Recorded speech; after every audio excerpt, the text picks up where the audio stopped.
Hello, friends. Welcome back to Astrology Today. I am your host, Mel Rose, and today is Friday, February 21, 2025. Thank you so much for joining me. Thank you for checking in on your regular current astrology.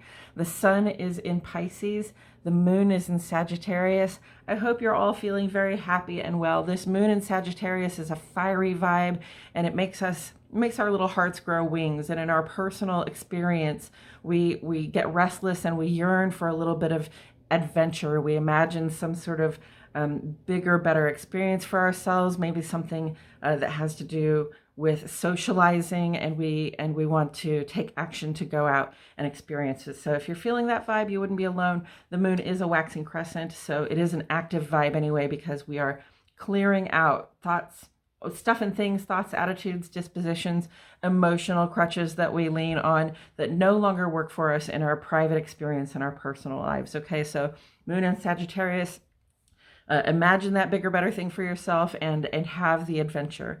The sun is in Pisces, however, and that's a watery vibe. So in our private lives, the moon is in fire, and the sun in our public lives is in water. So in our private lives, we might feel a little put out, or a little bit subdued, or a little bit challenged to take the actions that we want to take. But that doesn't mean we shouldn't try. The sun in Pisces is really a time to reflect. It's a time to focus on the things that have happened really over the past year, because the sun in Pisces is the last sign of the zodiac. When we move on into Aries next month, it will be the beginning of the year as far as the seasons go. So this is the last month of winter. It's a time to look back on how the last year or so have gone for us, and really rest and digest and sort of assimilate what we have learned, what has happened so far. Okay, there's a little bit of, we're being asked to sort of like follow the path of least resistance and go with the flow at this time. Okay,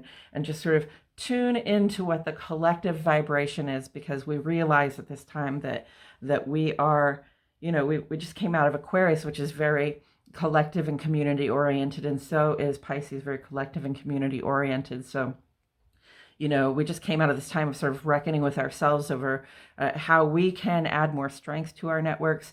And now, we're going to just relax with and go with the flow of that feeling of connection to the rest of life on Earth. And, and our feeling of universal love for humanity is here with us as well. It's a good time just to relax and reflect and focus on how things have gone for us in the past year. And it's sort of like, it's time to be letting go of some things that no longer worked for us, or it's time to be letting go of some things that perhaps we lost or let go of in the past year. So that's the sun in Pisces.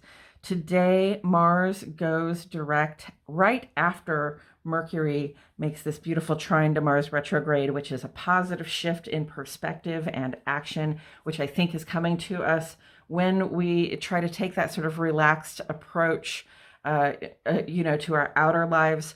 Mercury is about our communications, our plans, and Mars is about how we make progress. But Mars retrograde in Cancer is really about the frustration of wanting to make progress and wanting to be very sort of protective and vigilant, and not being able to make the progress that we want to make. So I love this Mercury trine Mars, because it gives us a little ease. It helps us lighten up a little bit, and see that there's a light at the end of the tunnel. And that brings me to Mars direct. Okay, Mars has been retrograde low these several weeks, and it went retrograde in Leo, and it came back into Cancer. It's one of Mars's least favorite signs to be in. Okay, so Mars in Cancer is not doing well already, and then it went retrograde. So it has been a time of feeling very protective and maybe not very effective.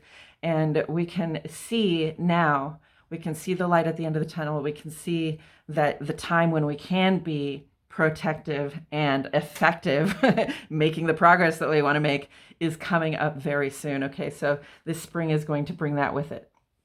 And then the thing I did not mark on the page, but is here on the chart, is this T-square, okay? Today, the moon has an opposition to Jupiter.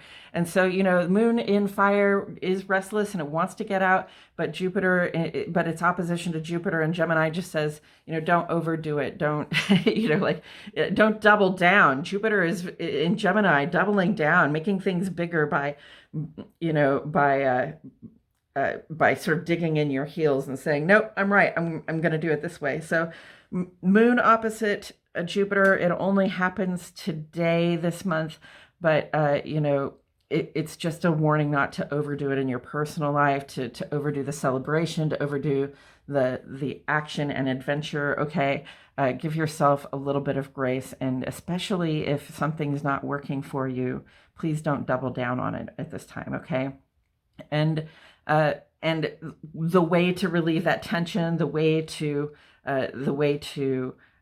avoid that roadblock of doubling down, of doing too much, is this Sun conjunct Mercury over here in Pisces saying, hey, let go, relax, go with the flow a little bit, float downstream, allow things just to be, allow yourself just to be, and to think and feel how things are going for you right now. Okay, it's okay to just, you know, when things get intense, to just step back and take a break. We don't have to say more. We don't have to have the last word. We don't have to be right.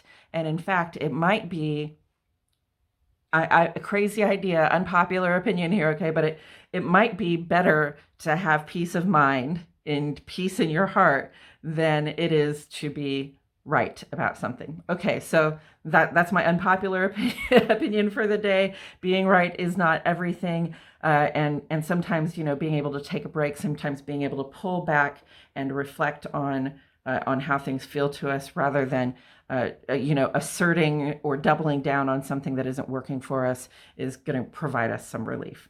Okay, that's all I have to say about it today. That is this weekend in astrology, and I want you to know that I will be back here on Monday at 9 a.m. to discuss the Monday and Tuesday of next week, and Mrs. Rose and I will be here on Sunday this week to discuss the coming week, and we also provide a live tarot reading at that time. So please join us for that, 10 a.m. tomorrow, and thank you so much for being here. I will catch you all in the next video.